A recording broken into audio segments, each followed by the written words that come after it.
Hi, this is Dr. Purcell. Let's take a quick look at how we manage inflammation in the GI tract. And we're going to be just focus on these medications here today. There are other medications that we might use at times, but right now we're going to look at dicyclomine, famotidine, omeprazole, pantoprazole, and esomeprazole. Let's do a quick review. One slide on inflammation. Think back to your patho class and what you learned about inflammation. Inflammation is an immunologic defense. So inflammation is not something we always just have. There's no homeostasis that involves inflammation. It's a defense. It's a reaction to something. And the three things that it reacts to are tissue injury, infection, and allergy. And however, whichever it is it's reacting to, it's always the same response. You can list out all the things that happen when you have inflammation. And tissue injury is the one we'll focus on today with these medications. Let's start with dicyclomine. It's also called Fentanyl as its trade name. Dicyclomine is not too hard to say. It's an anticholinergic agent. So take a look, chapter 21. Don't skip the very first few pages of chapter 21, where it talks about the pathology of an anticholinergic agent, how it works, what it does. So this is an agent that blocks acetylcholine and that action, which allows your sympathetic nervous system to dominate rather than the parasympathetic nervous system. Sympathetic nervous system is our rest and digest. Everything is going to slow down. It's going to relax. So now smooth muscle will relax. Decreases our GI motility, and it decreases secretions. It dries things up. Because when you have a lot of secretions, the body has to move those things. You move them, you move blood and fluids through your vascular system and arterial system.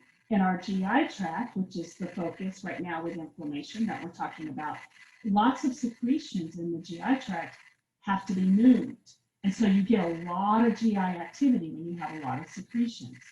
So you take an anticholinergic agent and it helps to stop this motility and it reduces the secretions.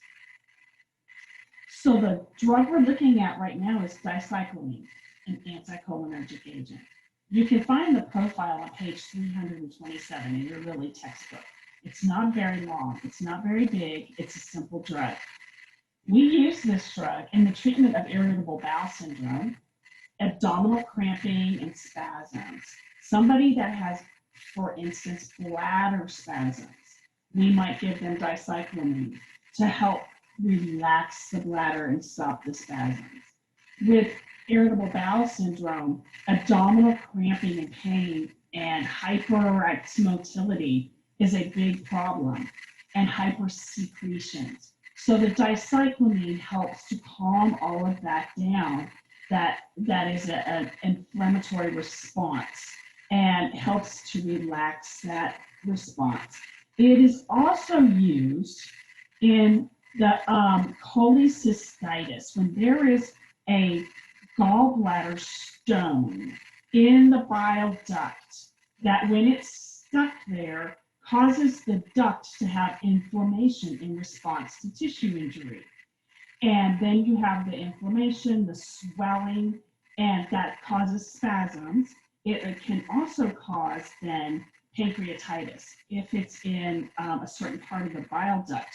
And so what we want to do is let that duct smooth, relax, so that that stone can more readily pass through the bile duct and go on through the rest of the GI system and stop the spasms of the gallbladder and the cramping that goes with it. When we give dicyclomine, it's oral or IV, but typically this is going to be something at home that's self-administered by somebody who has irritable bowel syndrome. It's not a short-lived, this is a chronic illness. So they have dicyclomine at home. They may not take it every day. They may take it when there's a flare-up or they have the cramping. It's not necessarily a maintenance drug. It's a drug that you use when you have a problem. So it's going to be self-administered in oral form at home. The onset is about 1 to 2 hours, so there will not be immediate relief like you would expect with a pain reliever. The half-life is fairly short. It's less than 12 hours. And then the duration of action is also fairly short. So you take this, it's going to take 1 to 2 hours to get onset, and then it's only going to last for 3 or 4 hours. But generally, sometimes 1 or 2 doses, maybe a 24 hours worth, helps enough relaxation to help bring down that inflammatory response so that the large bowel is relaxed and not having the cramping and spasms. Because it has such a short duration of action, it will have to be taken 3 or 4 times a day, usually about every 6 hours.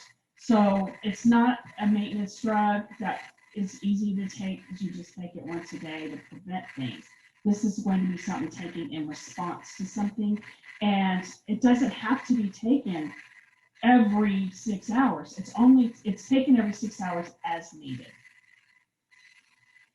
For anyone with a hypersensitivity, or also known as an allergy to anticholinergics, we don't want them to take this drug. That's generally not a problem. I never encountered someone allergic to anticholinergics because it's part of our normal system of homeostasis. Although people with glaucoma, and just remember glaucoma, you don't have to remember if it's narrow angle or wide angle pleasure, just glaucoma in general, we don't want to dry up people that have glaucoma. We don't want them to have drying agents, anticholinergic agents, any more than they absolutely need them, because that affects their stability. It can actually make the glaucoma worse and make it progress. If someone has a GI tract obstruction, which would be like a paralytic ileus, they have atony, they've lost tone in the GI tract, or they have what's known as toxic megacolon, we don't want to give them an anticholinergic agent. This is not the time for that. But typically, that type of patient will be in the hospital and not self-administering their dicyclomine. So that's about it for your dicyclomine. Let's now move towards the other agents that we're going to talk about. And I have a slide here about over-the-counter drug criteria, because the next drugs that we're going to talk about are all available over the counter, which means any client, any patient can go to the drugstore, to a retail store, and purchase these. You can buy them on the internet, whatever, wherever you buy your pain relievers and your cough and cold medications. These medications are available. So don't forget how these medications come to market. Anything that has over-the-counter status has been deemed to be easily managed by our consumers. So these drugs are treating a condition that's easily identified by a consumer, and that the consumer can monitor the effectiveness. It does not require somebody with a background and knowledge in healthcare in order to do that. These drugs have to be very safe and have very favorable adverse event profiles. So when you're thinking about learning these drugs and you think, what do I have to memorize about these drugs?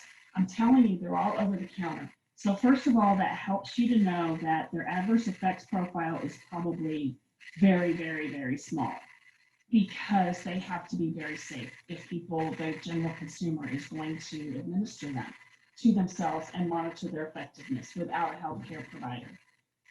They have to have a limited interaction with other drugs, a low potential for abuse, and a high therapeutic index. They have to be easy to use and easy to monitor. So let's go forward and talk about those drugs. Before we get there, though, I have a question for you. Test your knowledge. So, over-the-counter medications, not just our GI drugs, but just in general, those aisles, that big long aisle at H-E-B, or maybe it covers a couple of aisles, or the whole store like at CVS and Walgreens and all of those. all those OTC meds, what percentage of over-the-counter medicines now account for all medications used in the United States? So of all the medications used in the United States, over-the-counter and prescription, what percentage is over-the-counter? Do you know? What do you think it is? So I'm going to let you think about it for a second before I go forward. All right, let's see if you're surprised. 60%. So over-the-counter medications now account for 60% of all medications used in the United States. So remember, you are going to be learning about a lot of medications, and when they're over the counter, they have to meet the safety profile and ease of use and ease of monitoring.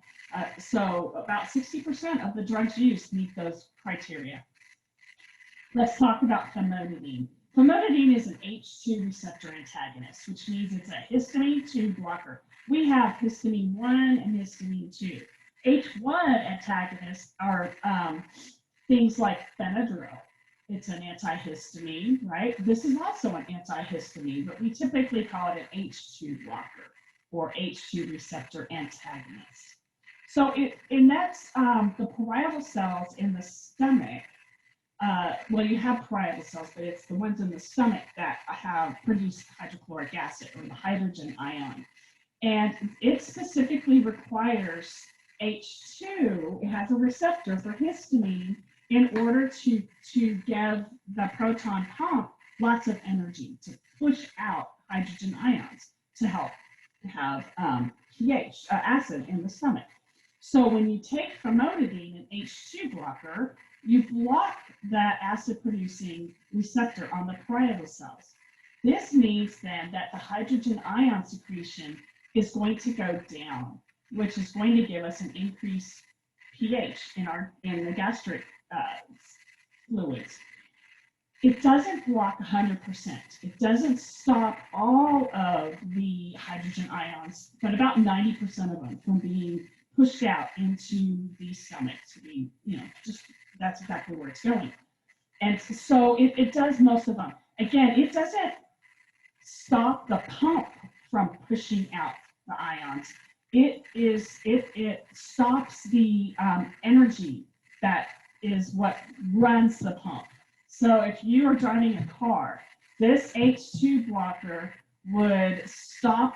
It would be working on the battery probably of the car, and it would shut down the battery. So nothing in the car that would be 100%. That's a bad example. Maybe it's the fuel line that helps to take fuel into the engine from the gas tank, so that it just slows down the ability of fuel to get to the engine, and then you have a little bit of a problem stopping and starting. And so I'll get off that analogy now. So what happens then when we stop that production or reduce the production, it decreases the symptoms that are associated with hyperacidity. So in the lining of the stomach, when if the problem is like an ulcer in the actual part, either the fundus or the duodenum in the stomach, that acid actually increases the pain associated with that ulcer. So we provide these medications to help with that inflammation and pain. But most of the time, we're taking these because of the symptoms that are in the esophagus, especially the lower part of the esophagus, where acid secretion from the stomach comes up and squirts up into the esophagus. And the cells and lining of the esophagus are very different than the cells and lining in the stomach and are not meant to be exposed to that acid.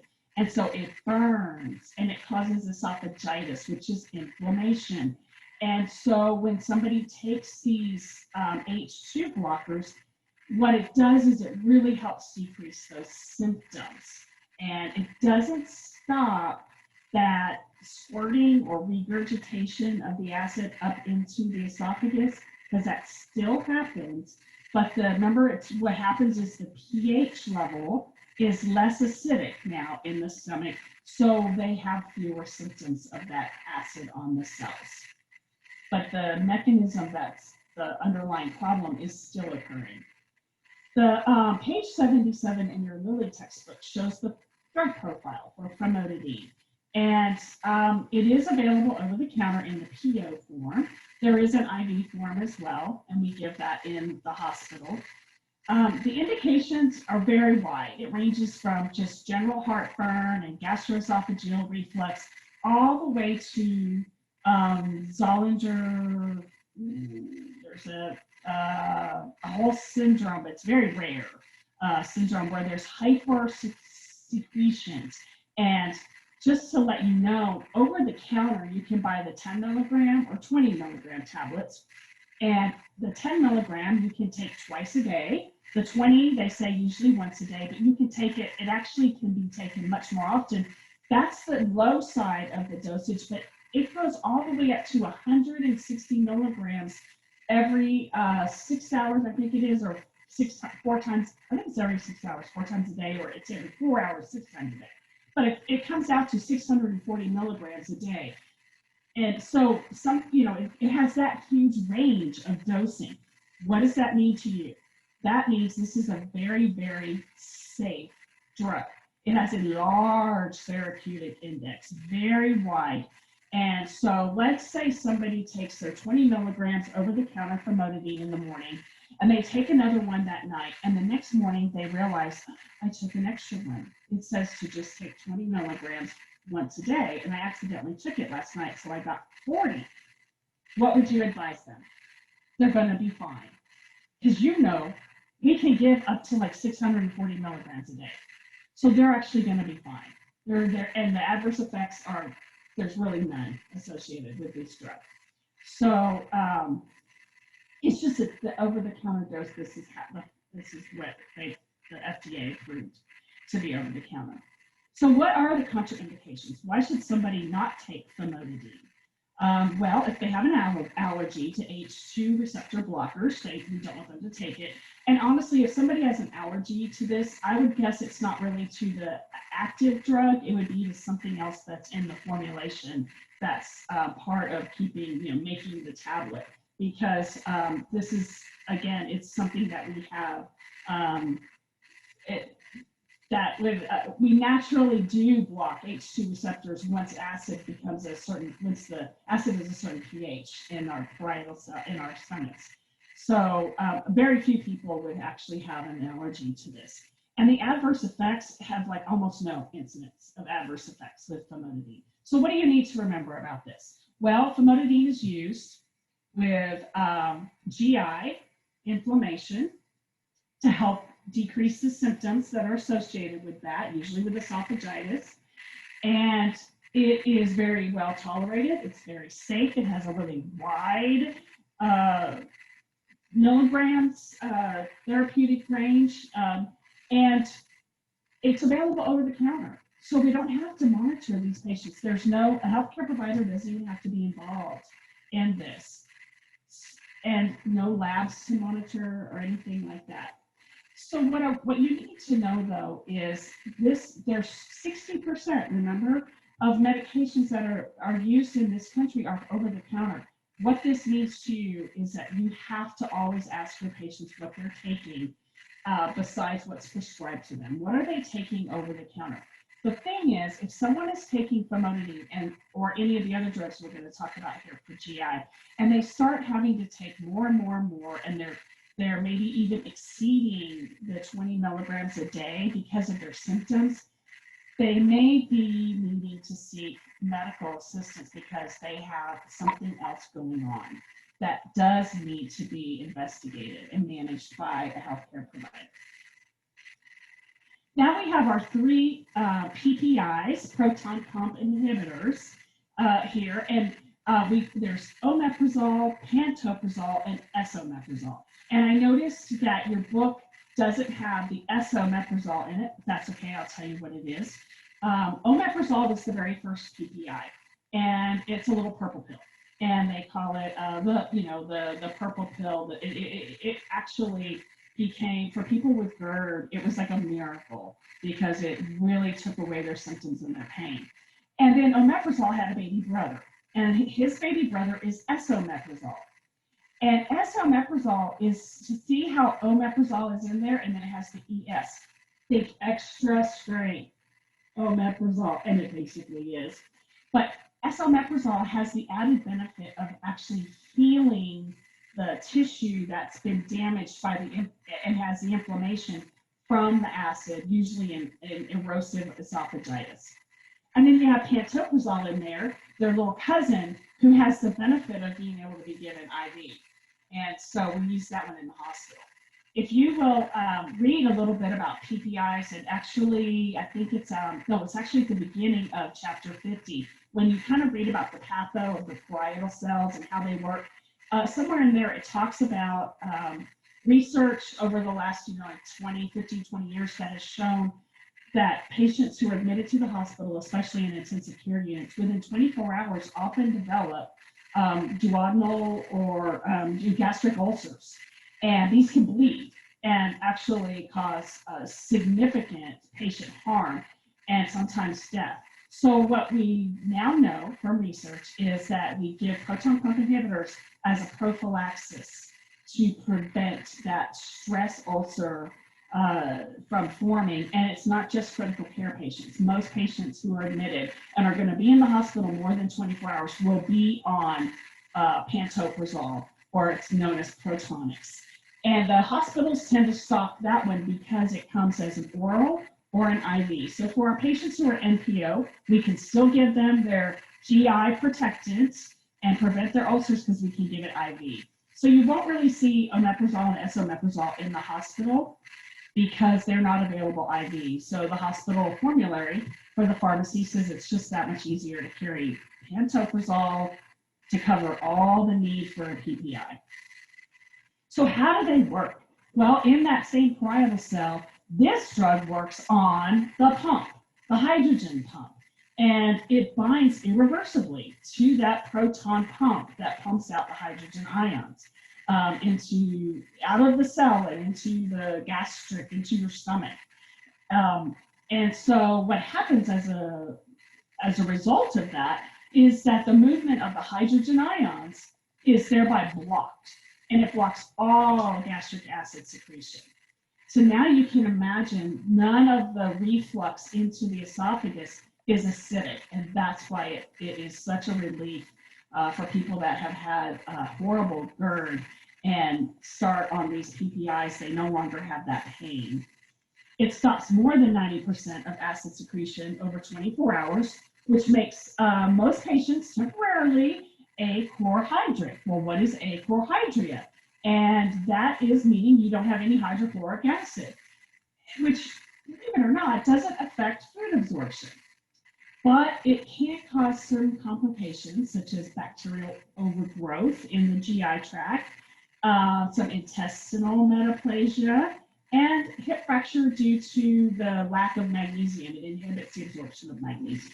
So what has happened, and if you read about these drugs, the PPIs in chapter 50, although they're very safe, we're finding more and more now that they've been out on the market and in wide use for probably 2 decades now, maybe a little bit longer, is that long-term use, long-term use does tend to cause some problems with osteoporosis because of calcium magnesium absorption, and it can cause problems with overgrowth of the bacteria in the GI tract. Most of the time, it's C. difficile that is the problem there. So we prefer, unless it's absolutely necessary, that people take these as a short-term therapy, and then if they need a maintenance, to stay on the H2 blockers. So when do we use them? Well, it's the first-line therapy for someone with erosive esophagitis. It's also for GERD that doesn't respond to medical treatment or like the H2 receptor antagonists. We use it in short-term treatment of a very active duodenal ulcer and the Zollinger-Ellison syndrome. That's the one I was trying to think of a little while ago. And sometimes people can get ulcers from NSAIDs, and so we need to heal, and that'll be your esomeprazole for that, and also probably for the erosive esophagitis will be the esomeprazole. And then stress ulcer prophylaxis, that's your pantoprazole, and then H. pylori infections. It is part of the treatment for that along with antibiotics. So looking at the contraindications and our adverse effects for these PPIs, a known allergy would be the only reason not to give this, and any drug interaction. But for the most part, there are very few drugs that interact with these, which is why they're available over the counter. So if you encounter a patient in the hospital and you're giving them pantoprazole, you'll want to look and make sure that none of their other medications are affected. It may be that a medication needs gastric acid in order to be absorbed properly. In that case, you'll want to give that drug before you give the proton pump inhibitor, the pantoprazole, because you're going to change the pH and the acid within the stomach, and a drug that relies on that is, will not get absorbed the way it should be. So that would be the one, like drug interaction. Generally very well tolerated. And what I was just describing to you about the long-term use of the proton pump inhibitors, you need to go ahead and read about that on page 789 in this chapter 50. So in general, and I think this is probably our last slide here, the PPIs are available over the counter. They're best if you take them 30 to 60 minutes before food. And remember, smelling, seeing, and eating food automatically causes the gastric acid to become more acidic. And so once that happens, you're going to get the symptoms, whatever reason that they're having to take this, they're going to have their symptoms. So we want them to take it 30 to 60 minutes before they see the food, before they smell the food, and before they eat the food, so that it already is changing your gastric acid, your pH levels in the stomach. Just a word again that the pantoprazole Protonix is also available IV, and that that pantoprazole is the most widely used drug in hospitals for prophylaxis of stress ulcers during hospitalization. I believe that's our last slide, and it is.